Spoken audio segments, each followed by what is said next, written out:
ఆ తర్వాత మరి అయ్యప్ప స్వామి వారి యొక్క అభిషేకంలోకి వెళ్దాము.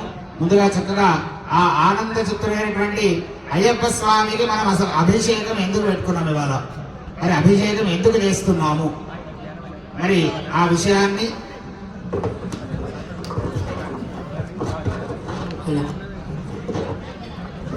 అంటే ఈ అభిషేకం గురించి ఒక 2 విషయాలు మీరు చెప్పిన తర్వాత మనం అభిషేకంలోకి వెళ్దాము. మనం సంకల్పించిన మహారుద్ర సహిత సహస్ర చండీ యాగం ఇవాళ ఇన్ని ఏర్పాట్లు మనం చేసినాం. నీవు ఎంతసేపటికైనా ఇది చేయాలి అది చేయాలని చెప్తా కానీ ఒక రాయి చెప్తానా చేతనవుతుందా? ఒక సీక్ లేపగలుగుతామా? ఒక పని చేయగలుగుతామా? దానికి ఎవరు ఉండాలి? ఒక యోధుడు ఉండాలి.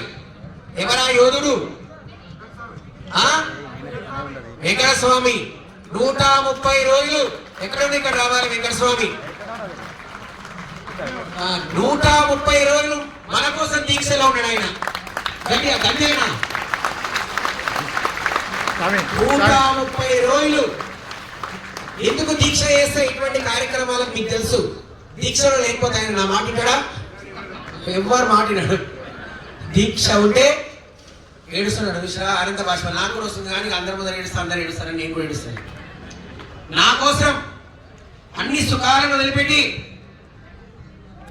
నేను చూసుకుంటా. వాచ్మెన్ మాట్లాడితే 18,000 అంటే ఎందుకు గురువుగారు 18,000 మనకి యాగానికి జీవితం వస్తాయి అని చెప్పి చలి కూడా ఎక్కడ ఇన్ని అనుకునేటోడు.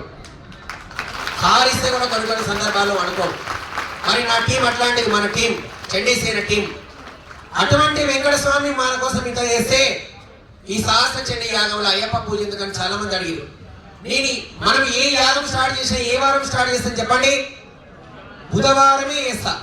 ఎందుకంటే గణపతికి అందరికి ఇష్టమైనటువంటి దేవుడు. మరి బుధవారం చేస్తే గురువారం గురువానుగ్రహం ఉంటుంది, శుక్రవారం మన అమ్మవారు వస్తుంది, మన ప్రీతిపాత్రమైన అమ్మవారు, శనివారం కలియుగ ప్రత్యక్ష దైవం వస్తుంది, ఆదివారం అందరికి ఆళ్లే ఉంటది, పూర్ణావతికి అందరు వస్తారన్న ఉద్దేశం చేత ప్రతి బుధవారం ప్రారంభం చేస్తా. అట్లా అమ్మవారు కూడా మనల్ని కలిసి వచ్చే విధంగా ఈ ఆదివారం పౌర్ణమి అయింది, మాఘశుద్ధ పౌర్ణమి. ఇప్పటిదాకా వచ్చిన జగద్గురువులు విద్యాశంకర భారతి మహాస్వామి వారు నేను వంశాన్ని పోయినప్పుడు గదిలిచ్చిండు. ఏమన్నాడంటే చెప్పండి మీరు ఎంత నమ్ముతారు? మరి అయ్యగారు ఏమన్నా చెప్పండి. నా కోసం 2 రోజులు పోస్ట్ పోన్ చేసుకోవాలని యాగాన్ని 2 రోజులు పూర్ణావతి పెట్టుకో అన్నాడు. మరి 2 రోజులు నేను పూర్ణావతి పెంచుకుంటే మనకు 50 లక్షలు ఖర్చు ఎక్కువైతే స్వామి మా వల్ల కాదు క్షమించమని అడిగిన 4 సార్లు అదే మాట్లాడారు. అనడా లేదా? అంటే అటువంటి విశేషమైన పుణ్యతిథి మాఘశుద్ధ పౌర్ణిమ. అటువంటి రోజు మనం ఈ పూర్ణావతి చేసుకుంటున్నాం కనుక కేవలం వెంకటస్వామి కాదు, ఆర్ఎస్ టీమ్ లో ఉన్నటువంటి రమేష్ రెడ్డి గారు కూడా అయ్యప్ప స్వామి శబరిమలం అయినా మన యాగం కోసం ఇంకా మాలలే ఉంటున్నాడు. ఆ స్వామి కూడా గట్టిగా చప్పట రూపంలో అభినందన తెలియాలి. అంతేనా అంటే ఈ విగ్రహము ఎన్నో వేల అభిషేకాలు చేసుకుంటూ ప్రతినిత్యం ఎంతో పూజ చేస్తున్నటువంటి విగ్రహం. మన వేదాంతం రాజనరసింహాచార్యులు గారు మన చెడిపల్లి జాతర చేసిరు. వారి పర్యవేక్షణలో ఉన్నటువంటి ఈ విగ్రహానికి మనందరం అందరికీ సకల లాభాలు సౌఖ్యాలు కలగాలని అభిషేకం చేస్తున్నాం. ఈ పూజ మా చండీసేన పిల్లలకు మనం అన్ని పూజలు చేసిన గురుగారు ఒక అయ్యప్ప పూజ చేయలేదు అన్నారు.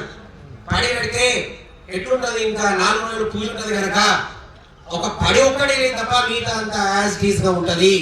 ఇదంతా మా చండీసేన మనందరి కోసం, ముఖ్యంగా వెంకటస్వామి కోసం మరొకసారి గట్టిగా చప్పట్లు కొట్టుకుంటూ నా అనుకున్న వారి కోసం మేము ఏదైనా చేయడానికి సిద్ధంగా ఉంటామని సభాముఖంగా తెలియజేస్తూ గట్టిగా జగదంబ విశ్వపాలిని మాతాకి ఇంటి ఉత్సాహంతో అభిషేకం చేసుకుందాం.